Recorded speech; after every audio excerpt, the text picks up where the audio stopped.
Formal na umupo sa kanyang katungkulan bilang bagong Assistant Division Commander ng 4th ID, si Brigadier General George L. Banzon sa isang assumption ceremony na isinagawa noong Disyembre 19. Bago naging ADC, pinamunuan ni Brigadier General Banzon ang 901st Infantry Brigade na nakabase sa Placer, Surigao del Norte mula taong 2020 hanggang 2023. Oktubre taong 2023 nang lisanin niya ang 901st Brigade matapos siyang italaga bilang Chief of Office of the Strategic Studies and Strategy Management ng Armed Forces of the Philippines. Samantala, bago si Brigadier General Banzon, ang Office of the Assistant Division Commander ay pinamunuan ni Brigadier General Joel M. Paloma na ngayon ay opisyal naman na umupo bilang Chief ng OSSSM ng AFP simula Disyembre 13. Sa kanyang assumption speech, ipinaabot ni Brigadier General Banzon ang kanyang pasasalamat sa mainit na pagtanggap ng 4th ID sa kanya.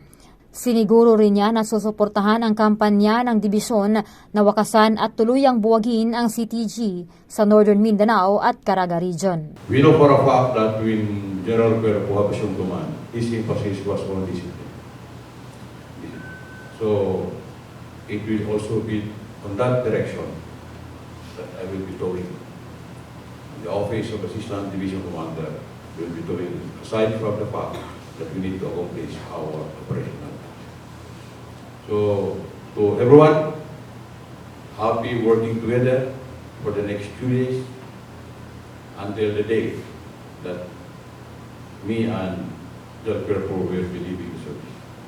Samantala, inihayag din ni 4th ID Commander Major General Jose Maria R. Cuerpo II na isang malaking asset para sa 4th ID ang kagaya ni Brigadier General Banzon. Kumpiyansa rin siya na malaki ang maitutulong nito sa pagkamit ng misyon ng dibisyon, lalo na't marami na rin itong karanasan at mga naangking tagumpay sa kanyang karera. Personally, I'm happy that I'll be working again with a very gentle, fine officer.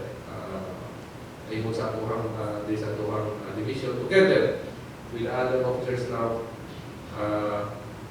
We look forward to a fruitful 2024. Napapanahong balita, serbisyo publiko para sa Pilipino. Bon Olavides, 4ID News.